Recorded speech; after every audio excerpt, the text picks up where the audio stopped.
एक और 3 तलाक, सुन लीजिए, मुझे पता है कि जहां मोदी जी और योगी जी का जिक्र आता है, जिन पत्रकारों को मैंने सैल्यूट करा है, उनमें से कुछ ऐसे पत्रकार भी हैं जो नरेंद्र मोदी और योगी आदित्यनाथ को अपना आका मानते हैं, ठीक है, लेकिन फिर भी मैं उनको सुन लीजिए, बिल्कुल हम मानते हैं, सुन लीजिए मेरी बात, मानना चाहिए, सम्मान करना, मेरी बात सुनिए। मैं प्रधानमंत्री पद की रिस्पेक्ट करता हूं और प्रधानमंत्री से मेरी कोई पर्सनली दुश्मनी नहीं है। प्रधानमंत्री जी से मेरा कोई घर नहीं चलता है, आपका घर चलता है, इसलिए आपकी पर्सनल रिश्तेदारी है। मेरी कोई पर्सनली दुश्मनी नहीं है प्रधानमंत्री जी से। मेरे कोई घर की जमीन पर सुन लीजिए, मुझे एक मेरी बात सुन लीजिए, मेरी बात सुन लीजिए, हमारा घर चलता है, क्यों नहीं चलता है आपका घर? जब ये क्या कर रहे हैं आप, ये हैं आप क्यों? एक बात आप मुझे बताइए, इतने सारे पत्रकार हैं, इतने सारे पत्रकारों में मैंने कहा कि आपका घर चलता है, तो इतने सारे पत्रकार में आप ही को क्यों बिलक लगी इतनी? आप ही क्यों तिरमराट उठी? क्योंकि जब कुत्ते की पूंछ पे पांव रखा जाता है ना, तो कुत्ता भी ऐसे ही चिल्लाता है, ठीक है ना। हालांकि मैं ये पत्रकारों के लिए इस्तेमाल नहीं कर रहा हूं, सुन लीजिए। दूसरी बात ये कि इस प्रकार की जो है ये मुद्दा बहुत ही गंभीरशील मुद्दा है। आप जैसे पत्रकार सामने से आके सवाल कर आप पीछे जाकर हंस रहे हैं, तो ये जो मुद्दे हैं ना, ये बहुत गंभीरशील मुद्दे हैं। इन मुद्दों में अगर ऊपर वाला ना करे कि वो भी किसी बाप की बेटी है, सुन लीजिए, पहले सुन लीजिए, ये मुद्दा आपकी बहस का नहीं है, ये मुद्दा बलात्कार का मुद्दा है। मैं आपसे कहना चाहता हूं कि भगवान ना करे, मान लीजिए वो आपके घर के परिवार की कोई रिश्तेदार की होती, तब भी आप हंसते इसी तरीके से। आपको शर्म आनी चाहिए कि ये बलात्कार का मुद्दा है और आप बहस लेकर बैठ जाते हैं। आपको शर्म आती नहीं आती है? मैंने यहाँ किसी सरकार की बात करी है, किसी नेता या मंत्री की बात करी है। आपको शर्म आनी चाहिए अपनी पत्रकारिता पे। किसी बेटी के साथ, किसी बहन के साथ बलात्कार होता है और आप जैसे पत्रकार हंस के दिखाते हैं। शर्म आनी चाहिए आपको अपने ऊपर पत्रकार कहते हुए, और अभी भी आप हंस के दिखा रहे हैं। आपकी अगर बेटी होगी तो आपसे सवाल करेगी। हाँ, अब आप कह रहे हैं इतना पर्सनल मत हो। जब आपके घर परिवार से कोई होगा ना, तब आपको पता चलेगा। पर्सनल मत हो करके आप कहते रहते हैं। क्यों ना हो पर्सनल? जब इंसान के खुद के ऊपर बीतती है ना, तब इंसान को पता चलती है। और यही कारण है भारत देश के अंदर जो आज इस कदर हालत है ना, बलात्कार बढ़ते जा रहे हैं, महिलाओं के साथ बदतमीजी बढ़ती जा रही है, रेप की घटनाएं बढ़ती जा रही हैं, महिला असुरक्षित है। तो उसका सबसे बड़ा कारण ही यही है कि लोग ये सोचते हैं कि बिल्किस बानो हो या हाथरस की बेटी हो या निर्भया हो, वो हमारे घर की बेटी थोड़ी थी।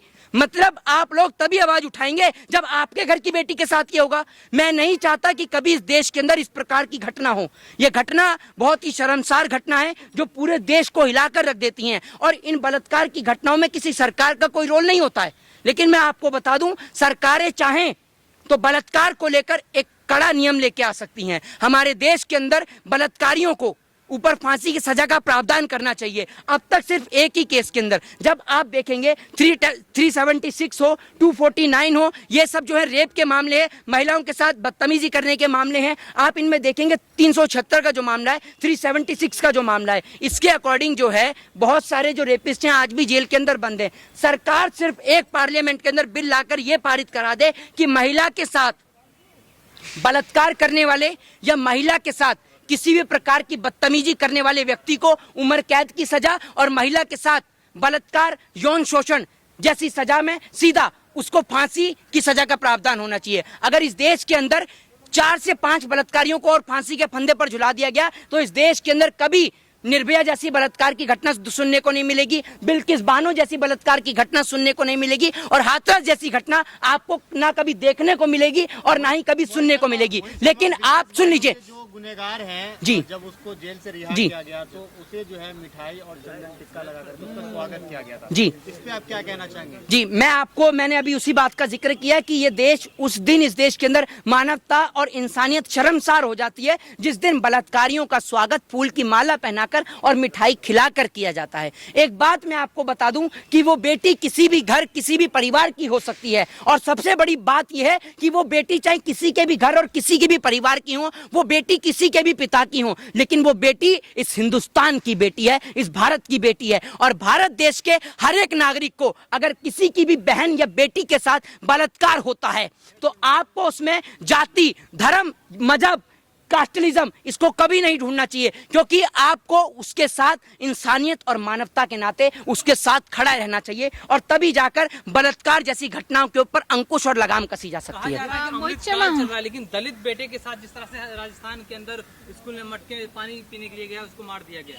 देखिए मैं आपको बता दूं, आज भी जब हम बात करते हैं कि we are living in a 22 century की 22वीं सदी के भारत में, 21वीं सदी के भारत में, आज भी हमें इस प्रकार की घटनाएं सुनने को मिलती हैं। इंद्र मेघवाल जो कि राजस्थान के जालौन की घटना है, ये घटना इस प्रकार की घटना है जो पूरे इंसानियत को हिला देती है कि एक शिक्षक इस प्रकार की हरकत भी कर सकता है। एक शिक्षक जिसके हाथ में इस देश का भविष्य है, एक शिक्षक जिसको समान नजरों से अपने सभी स्टूडेंट्स को, अपने सभी छात्रों को देखना चाहिए।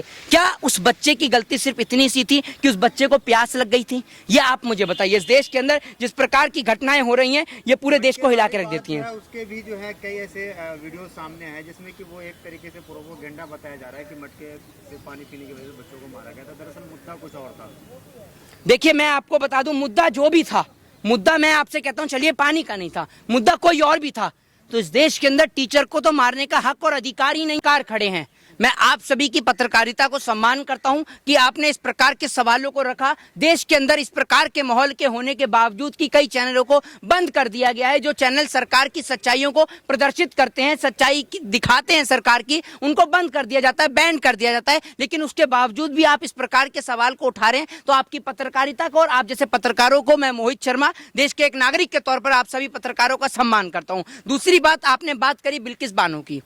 जिस तरीके से प्रधानमंत्री नरेंद्र मोदी जी, मैं आपको बता देता हूं, चाहे प्रधानमंत्री मोदी जी पत्रकारिता के पत्रकारों के चैनलों को बंद कराते रहें या फिर लोगों को जेल के अंदर बंद कराते रहें, लेकिन लोग भी इस देश के अंदर आवाज को उठाते रहेंगे और इस देश के सच्चे पत्रकार भी आवाज को उठाने का काम करते रहेंगे। जिस प्रकार से गुजरात के अंदर एक महिला जिसके साथ बलात्कार किया गया था, वो जो गर्भवती महिला थी उसके साथ बलात्कार किया गया था, वो महिला लिखती है कि मैं अपने दुख से धीरे धीरे करके बाहर आ रही थी, उसमें जी रही थी, लेकिन जिस प्रकार से उन आरोपियों को जो है वो रिहा कर दिया गया है, ये अब मेरे लिए, मेरे दिल को जो है वो झंझोड़ के रख देता है। और वाकई में इस प्रकार की घटनाएं हमारे देश के अंदर, जब हमारे देश के प्रधानमंत्री 15 अगस्त को लाल किले पे खड़े होकर भाषण देते हैं या फिर कह लीजिए झूठ बोलते हैं, तभी इस देश के अंदर इस प्रकार की बात होती है। प्रधानमंत्री जी महिला सुरक्षा की बात करते हैं, प्रधानमंत्री जी महिलाओं को लेकर भावुक हो जाते हैं, तो क्या प्रधानमंत्री नरेंद्र मोदी जी ने कभी अपनी पार्टी के नेताओं से सवाल किया है? क्या प्रधानमंत्री मोदी ने कभी यह सवाल किया कि आपकी पार्टी का जो नेता, जो बलात्कारी था, कुलदीप सिंह सेंगर, जो आपकी पार्टी का एमएलए था, वो आपकी पार्टी का एमएलए एक महिला के साथ बलात्कार करता है? आप प्रधानमंत्री मोदी जी, आपकी किस प्रकार की भाषा है? क्या देश भूल जाएगा? आपने एक विपक्ष की नेता को लेकर जिस तरीके से उसको जर्सी गाय कहा था, लोग भूल जाएंगे? ये बताइए ना आप मुझे। जब प्रधानमंत्री जी बोलते हैं करोड़ों रुपए की गर्लफ्रेंड, ये भूल जाएंगे लोग?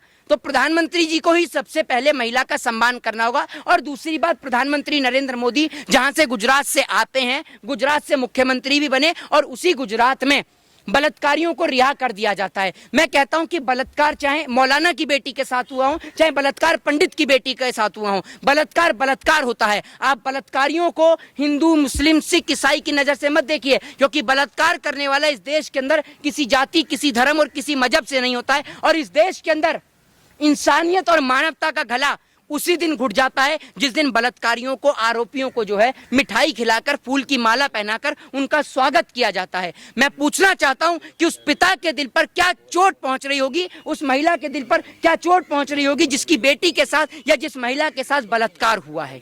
इस देश के अंदर बलात्कार जो है वो एक आम बात हो चुकी है।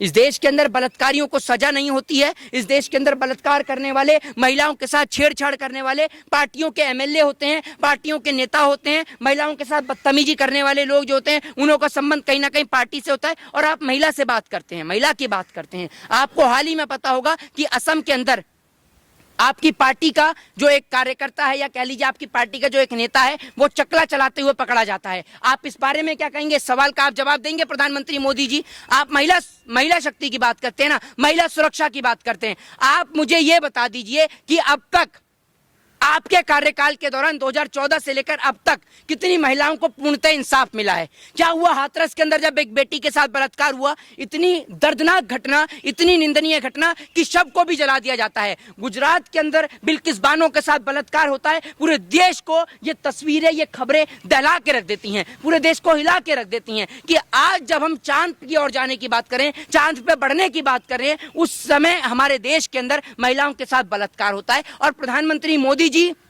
जो कि आंखों के अंदर एक एक्टर को भी रोने के लिए ग्लिसरीन की आवश्यकता होती है, प्रधानमंत्री मोदी जी बिना ग्लिसरीन के रो जाते हैं और बिना ग्लिसरीन के भावुक हो जाते हैं। दिल से निकलता है ना उनका रोना, जी दिल से निकलता है। देखिए, एक बात मैं आपको बताता हूँ, मुझे बोलना नहीं चाहिए, वो सबकी एक पर्सनल इंटेंशन है, लोग कहते भी हैं इस बात के लिए कि वो प्रधानमंत्री जी की एक पर्सनल बात है। दूसरी बात ये कि मैं आपको एक बात बता दूं, प्रधानमंत्री नरेंद्र मोदी जी की भी वाइफ है। ऐसा नहीं है कि प्रधानमंत्री मोदी जी ने शादी नहीं करी है, शादी करी है। और अब मैं आपको बता दूं, जब महिलाओं की इस देश के अंदर बात हो रही है तो योगी जी का भी एक स्टेटमेंट आया है जो आप सभी लोगों ने पढ़ा होगा। यूपी में 4 शादियों तक का रजिस्ट्रेशन करा सकेंगे मुसलमान।